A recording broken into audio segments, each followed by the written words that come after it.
مثال کے طور پر میں آج یہ بات بہت سارے لوگوں سے کہتا ہوں، آزمائش دو طرح کی ہوتی ہے. ہمیں ڈرا کر کے کوئی یہ کہے دین چھوڑ دے، ہم تو نہیں ڈرنے والے. کیا کر لے گا؟ تلوار گردن پہ رکھتا ہے، پھانسی پر لٹکاتا ہے، سب کے لیے تیار ہے. یہ پراؤڈ فیل ہوتا ہے. آپ بھی اس چیز کا احساس رکھتے ہوں گے، میں ہر تکلیف کو گوارا کر لوں گا. اور ہم نے ایسے بچوں کو دیکھا بھی ہے، قید کی حالت میں بھی دیکھا ہے، جنہوں نے بہت سختیاں برداشت کی لیکن ٹس سے مس نہیں ہوئے. اس زمانے کی بات. ایک آزمائش یہ ہے کہ ظالم تمہیں تلوار دکھا کر، چاقو دکھا کر، پھانسی کا پھندا دکھا کر کے ڈرائے اور تم یہ کہو کہ نہیں، میں اپنے دین سے بالکل روگردانی نہیں کر سکتا، میں اپنے نبی پاک سے تھوڑی دیر کے لیے بھی غداری یا بے وفائی نہیں کر سکتا.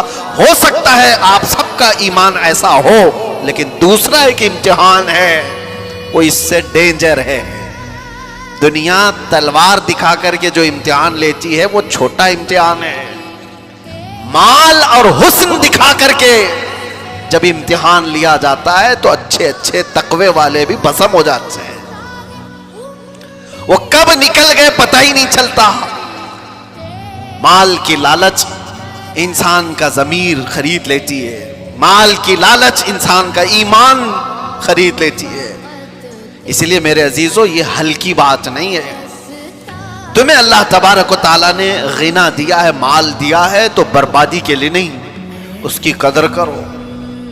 ایک ایک چیز. اور ایک حدیث ہے، اللہ کے نبی صلی اللہ تعالیٰ علیہ وسلم فرماتے ہیں 4 چیزیں ایسی ہیں جب تک انسان قیامت کے دن ان 4 کا جواب نہیں دے گا اسے قدم بھی ہٹانے کی اجازت نہیں ہوگی. لا تزول قدما عبده حتی یسأل عن 4. فرمایا کہ 4 چیزیں ایسی ہیں کہ قدم بھی نہیں ہٹائے گا قیامت کے دن جب تک ان چیزوں کا جواب نہیں دے گا. وہ 4 چیزوں میں سب سے پہلا سوال اللہ تعالیٰ فرمائے گا کہ میں نے تجھے جوانی دی تھی، کہاں خرچہ کیا؟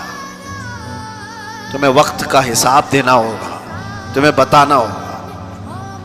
اور فرماتے ہیں تفسیر میں مفسرین کہ صرف ایک سوال کے جواب میں کئی لوگوں کے 400 سال لگ جائیں گے، 500 سال لگ جائیں گے.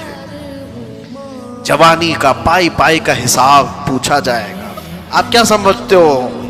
بہت سارے نوجوان یہ سمجھتے ہیں کہ ہمیں جو وقت ملا ہے یہ ہمارا گولڈن ایرا ہے، اس میں عیاش